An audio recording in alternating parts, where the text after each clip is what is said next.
Chapter 7. The desert heat pressed down on him like a smothering hand, sweat stinging his eyes as he paused to study the path ahead. The wasteland stretched endlessly, cracked stone and parched earth, broken only by the skeletal silhouettes of cacti and the flicker of fire lizards basking on the rocks. Before him, the trail dipped into a narrow crevasse, its shadowed walls twisting the way into concealment.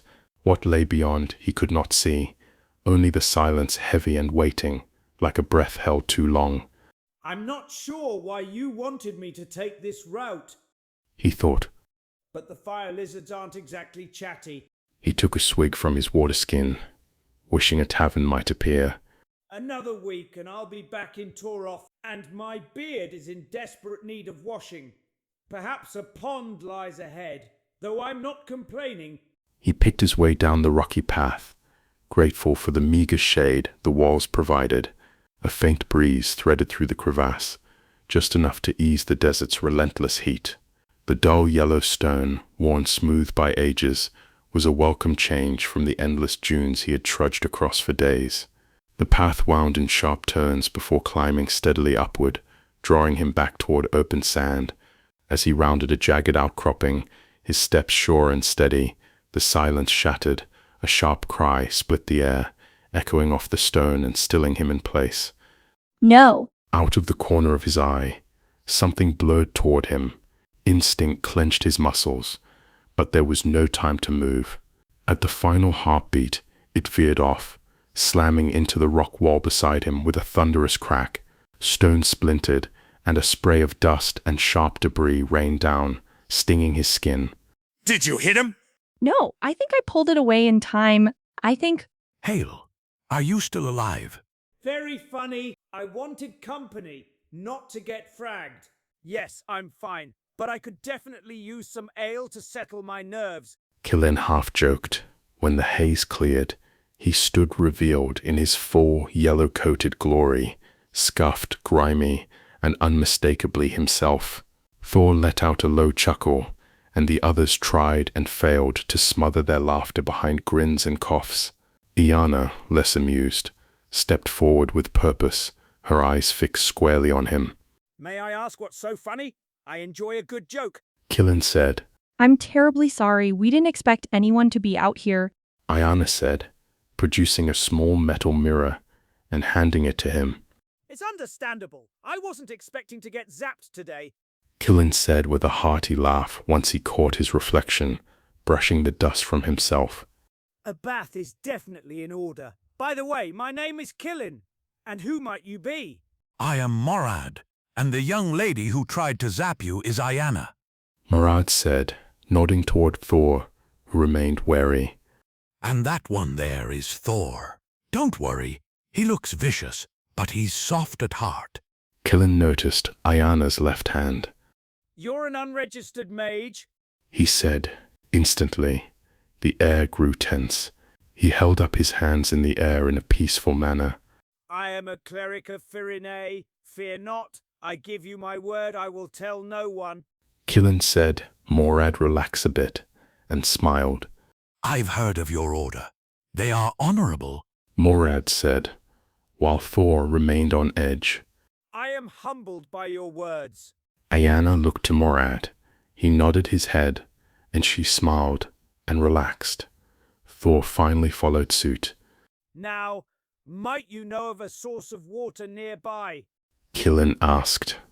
There is a small oasis near our camp. You are welcome to join us for simple rations. Morad offered, though Thor looked unconvinced.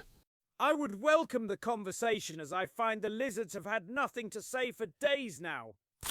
Killin said with a laugh, his voice carrying lightly over the dunes. The oasis revealed itself only at the last moment, hidden until they were nearly upon it, a sudden hollow in the sand that cradled a sheltered pool, its surface glinting like glass beneath the sun. So, where are you headed? Morad asked as they descended the incline. I go where my upper goddess leads me. Today, she has led me to you. Killin replied with a smile. Morad shook his head in understanding. We'll leave you to your bath, then. I'll try to fix something to eat, but my cooking isn't great. I tend to burn the stew. Thor rolled his eyes. Ayana looked ill at the thought of Morad's cooking again. Allow me then to cook tonight. It won't make you sick. Killen said, bending low to scoop a handful of the cool water. He murmured a brief prayer under his breath, then let the droplets scatter over his face and shoulders. As they touched him, the yellow dust clinging to his coat dissolved and vanished, leaving the fabric clean and gleaming once more. Now that's a neat trick, Thor said, and Killen bowed with mock solemnity before turning to the campfire. He set about improvising a meal from bruised potatoes and whatever scraps he could dig up, his hands moving with theatrical confidence. The others exchanged uneasy glances, their concern deepening with every ingredient he tossed into the pot without peeling or removing what looked definitely bruised or rotten. Killen chanted softly as he stirred, a half-song, half-incantation. To their surprise, the rising aroma was actually appetizing. Soup's on! He announced, serving everyone. They attacked their plates with such fervor it resembled a pack of wild animals. Who do we have here? A new voice asked. Ryu, just in time to meet our new cook, Morad said, and laughter rippled through the group.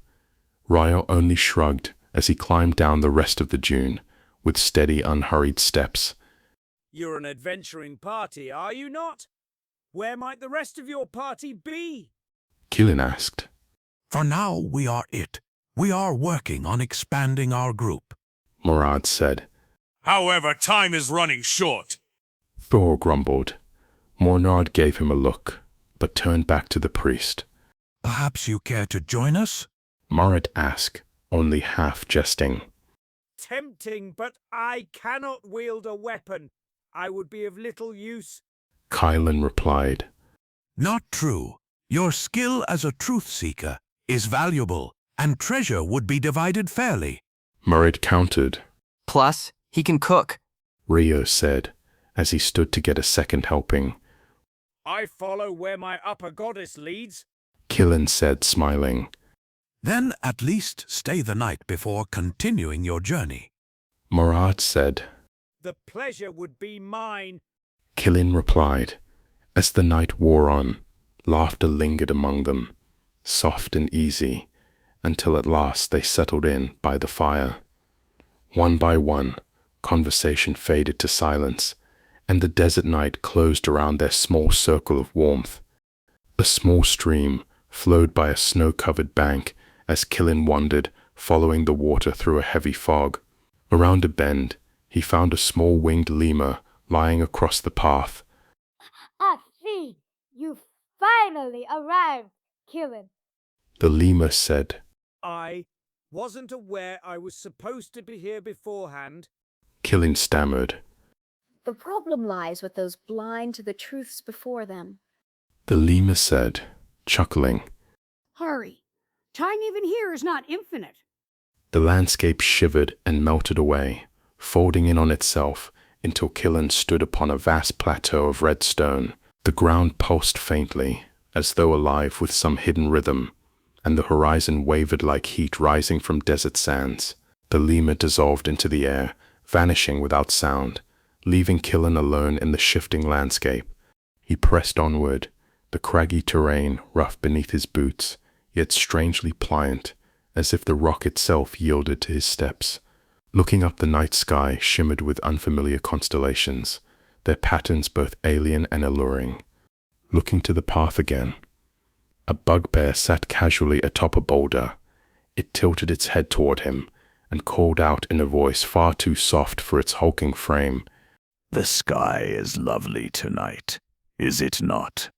The bugbear said. I suppose it is. Say, can you tell me where this path leads? Killen asked. Afraid not, friend. I've never taken it before. The bugbear admitted. The path changed, a glen of wild grasses, their blades whispering like gossiping spirits. Aggressive plants turned their leaves toward him, curling and uncurling, as though tasting the air for intruders. Hummingbirds flitted nearby, jeweled sparks darting between blossoms that opened too quickly, as if eager to feed. Their wings thrummed in strange harmonies, notes that resonated more in Killen's chest than his ears. Something about the path felt alive in a way that was less welcoming than watchful. Perhaps you should move. Time grows short. The bugbear said, now hidden deep within the plant life. Killen continued, observing a foreign sun crossing the horizon, flowers turning with its light. Eventually, he reached a cave, its entrance veiled by a massive web. I see you've made it. A spider said, descending from the vaulted shadows above. Its body was the size of a warhorse, glossy black, legs moving with deliberate grace. Poison dripped from its fangs, sizzling as it struck the stone below, leaving pits and scars in the rock. The web trembled at its voice, threads vibrating in strange rhythms, almost like words too low for Killen to hear. The air grew heavy, perfumed with damp earth and something acrid that made his throat itch. The spider tilted its many eyes toward him. Few walk this far unbound. Fewer still are invited. I was invited. May I pass? Killen asked cautiously. You may have been invited, but only those with truth in their hearts can pass through my web without being ensnared. The spider replied with a tremor of excitement, its web quivering like a plucked instrument. Killen did not hesitate and walked forward, though his spine sent fierce warnings to his mind.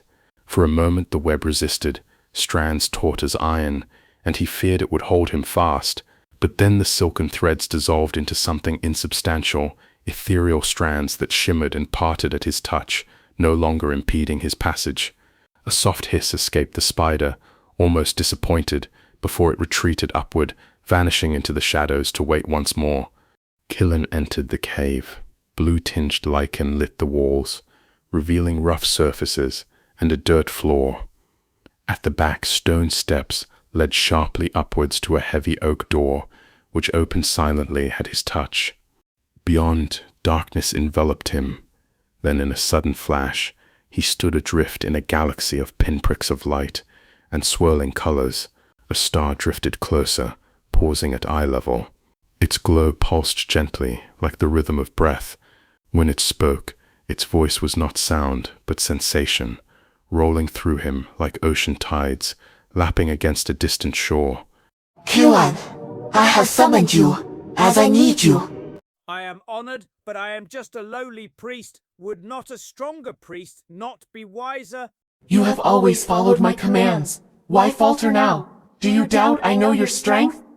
I mean no disrespect. I rely on your judgment. Please forgive my question. The star's hue shifted, rippling from silver to gold, and a note of humor threaded through its light. You do not give yourself enough credit, she said, circling him with lazy grace. You are true to your purpose, stronger than most of your order. The words resonated in Killen's chest more than his ears. Stirring memories he hadn't known were still alive. Shadows of faces, distant voices, fragments of vows long sworn and kept even before joining the church flickered in the currents of light around him. Strength is not always muscle or will.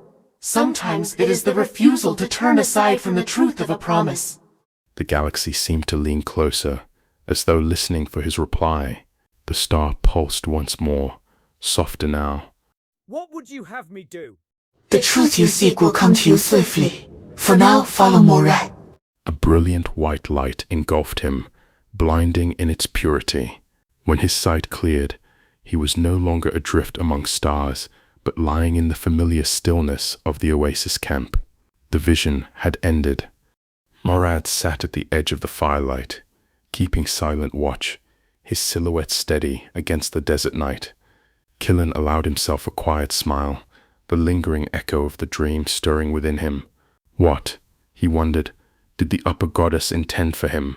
With that thought he lay back, letting the warmth of the sand cradle him. Sleep reclaimed him swiftly, and with it came anticipation, eager for what might follow. Thank you for listening to Chapter 7. Please like and subscribe. We will see you in the next chapter.